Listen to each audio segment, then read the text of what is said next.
دوسرا گروپ ان لوگوں کا ہے کہ جو کسی بھی مذہب اور خدا پر یقین نہیں رکھتے ہیں.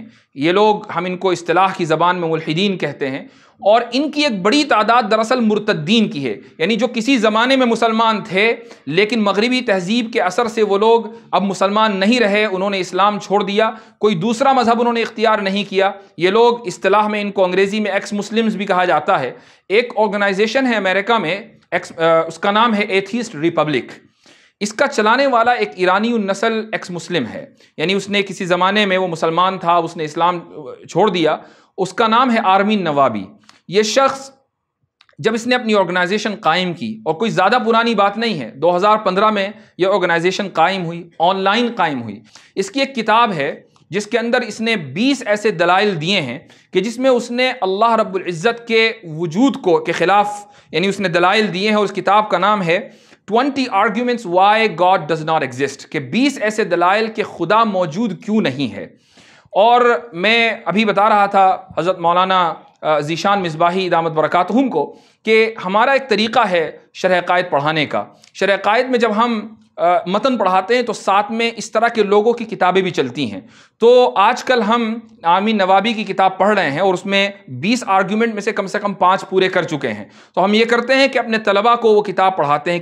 طالب علم کتاب کی قرات کرتا ہے، اگر اس کے اندر کوئی کامنٹ ہوتا ہے تو طالب علم خود ہی اپنا تبصرہ بھی کرتا ہے، اور اگر وہ اس جگہ تبصرہ نہیں کرتا تو پھر استاد کی ذمہ داری ہوتی ہے کہ وہ تبصرہ کرے اور اس دلیل کا رد کرے.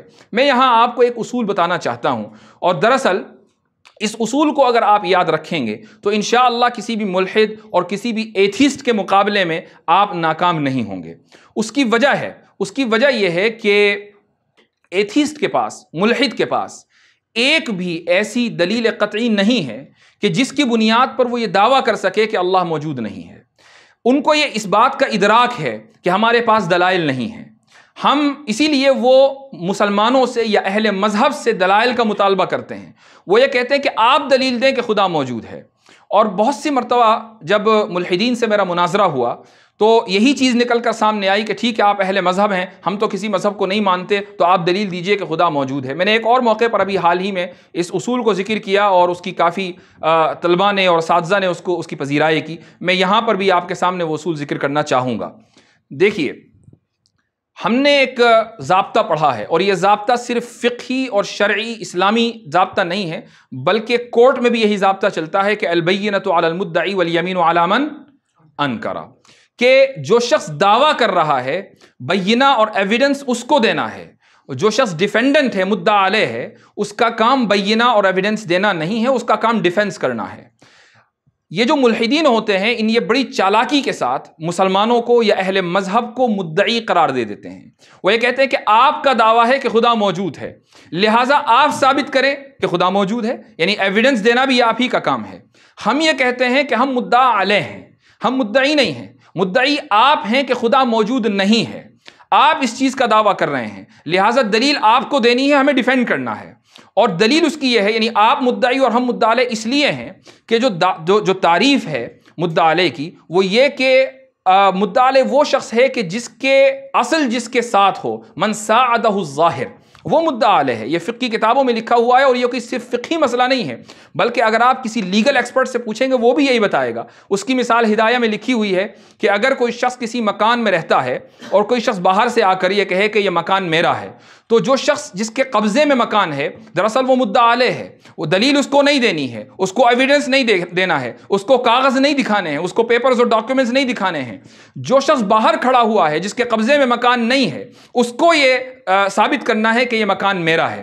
چونکہ ظاہر جو ہے وہ حمایت کر رہا ہے یا معاونت کر رہا ہے اس شخص کی جس کے قبضے میں مکان ہے، تو وہ شخص مدعا علیہ ہے. اس طریقے سے آپ مدعی اور مدعا علیہ کی حیثیت کا تعین کریں گے. اب ہم یہ دیکھتے ہیں کہ یہاں دو طرح کے لوگ ہیں. ایک وہ شخص ہے کہ جو مذہب پر یقین رکھتا ہے، خدا کے وجود کا قائل ہے، اور ایک وہ شخص ہے کہ جو خدا کے وجود کا منکر ہے، خالق کے وجود کا منکر ہے. دیکھنا یہ ہے کہ کون مدعی ہے اور کون مدعا علیہ ہے.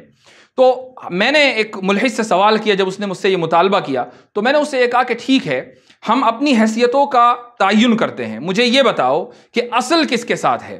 تم مجھے اس دنیا میں کوئی ایک ایسی مثال دو، چھوٹی یا بڑی، کہ کوئی ایسی چیز ہو کہ جو خود بخود وجود میں آ گئی ہو، اچانک وہ خود بخود سامنے آ گئی اور لوگوں نے اس کو تسلیم کر لیا، وہ کسی کے بنانے سے نہیں بنی۔ اگر کوئی ایک مثال بھی تم مجھے دے دو گے تو یہ مان لوں گا کہ میں مدعی ہوں اور تم مدعا علیہ ہو، لیکن تم ایسی کوئی مثال دے نہیں سکتے۔ لہٰذا اصل میرے ساتھ ہے کہ اس دنیا کی تخلیق ہوئی ہے، یہ اصل ہے۔ اس دنیا کی تخلیق نہیں ہوئی ہے، یہ اصل نہیں ہے۔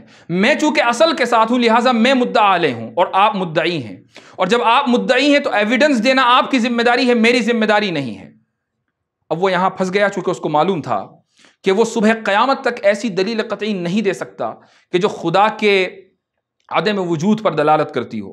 ایسی دلیل قطعی ہے ہی نہیں، شبہات ہیں، ڈارونزم کی تھیوری لوگ پیش کر دیتے ہیں، ایوولوشن کا نظریہ جس کو ہم نظریہ ارتقاء کہتے ہیں وہ لوگ پیش کر دیتے ہیں، لیکن ایسی کوئی دلیل قطعی کسی ملحد، کسی ایتھیسٹ اور کسی بھی ایسے شخص کے پاس نہیں ہے، صبح قیامت تک نہیں ہو سکتی۔ تو اس نے وکٹم کارڈ کھیلا، وہ کہنے لگا کہ ٹھیک ہے میرے پاس نہیں ہے، لیکن میں چونکہ شک میں مبتلا ہوں اور آپ داعی ہیں، یعنی اس نے مجھ سے کہا کہ آپ تو داعی اسلام ہیں، آپ دعوت دے رہے ہیں اسلام کی، لہٰذا جو شخص دعوت دے رہا ہے وہ ثابت کرے کہ خدا موجود ہے۔ میں تو شک میں مبتلا ہوں، حالانکہ وہ پہلے شک میں مبتلا نہیں تھا، پہلے وہ یہ ثابت کر رہا تھا خود کہ خدا موجود نہیں ہے۔ اب اچانک اس نے وکٹم کارڈ کھیلا، تو میں نے اس سے کہا کہ ٹھیک ہے، میں نے اس کو ایک دلیل دی، اور وہ دلیل میں اکثر میری کچھ ویڈیوز ہیں اس میں بھی میں نے وہ دی ہے۔ یوں تو خدا کے وجود کے بہت سارے دلائل ہیں، لیکن مثال وہ دینی چاہیے کہ جو بہت زیادہ ریلیونٹ ہو، متعلق ہو، لوگ اس کو سمجھتے ہوں۔ چونکہ یہ شخص امریکہ میں تھا، تو میں نے اس سے کہا کہ ظاہر ہے کہ تم ملحد ہو، کوئی مسلمان تو ہو نہیں، دیندار نہیں ہو، تو یقیناً تمہاری کوئی نہ کوئی گرل فرینڈ بھی ہوگی۔ تو اس نے اس چیز کا اعتراف کیا، تو میں نے اس سے کہا کہ اگر تمہاری کوئی گرل فرینڈ ہے اور مان لو تم نے اس کو پرپوز کیا، تم نے اس کو رشتہ دیا اور کہا کہ تم کیا مجھ سے شادی کرو گی، اور یہ گرل فرینڈ تھوڑی سی حیادار ہو اور وہ یہ کہنے لگے کہ ٹھیک ہے میں سوچوں گی لیکن میں پہلے اپنی ماں سے معلوم کر لوں، وہ اپنی ماں کے پاس جائے، اس کی ماں یہ کہے کہ ٹھیک ہے ہم اس بارے میں غور و فکر کریں گے لیکن ذرا اپنی والدہ سے بھی معلوم کر لوں، اب نانی بیچ میں آ جاتی ہیں، اس کے بعد نانی کی بھی والدہ مثلاً موجود ہوں، وہ بیچ میں آ جائے، اور اس طریقے سے سلسلہ لا الہ نہایہ چلتا رہے کہ ہر عورت اپنی ماں سے، وہ اپنی ماں سے، وہ اپنی ماں سے پوچھے۔ تو میں نے اس سے کہا کہ یہ بتاؤ کہ کیا کبھی تمہاری شادی ہوگی؟ تمہاری شادی کبھی نہیں ہو سکتی، اس لیے کہ ہر عورت دوسری کی مرضی کا انتظار کرے گی، وہ تیسری کی مرضی کا انتظار کرے گی، وہ چوتھی کی مرضی کا انتظار کرے گی۔ اسی کو تسلسل کہا جاتا ہے، انگریزی میں اسی کو ہم انفینٹ ریگریس کہتے ہیں۔